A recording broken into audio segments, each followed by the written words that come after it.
चुलीवरचा दही भात जुन तुझं माझं नात, जर कोण आलं मधात तर माझी सोडू नको साथ.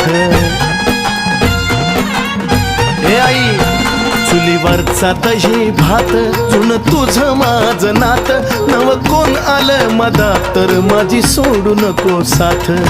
तुझ्या हातून घास भरव ग तेच मला बास, तुझ्या हातून घास भरव ग तेच मला बास, माये तेच मला बास.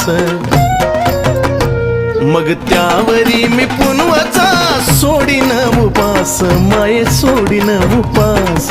त्यावरी मी पुनवाचा सोडीन उपास, माये सोडीन उपास.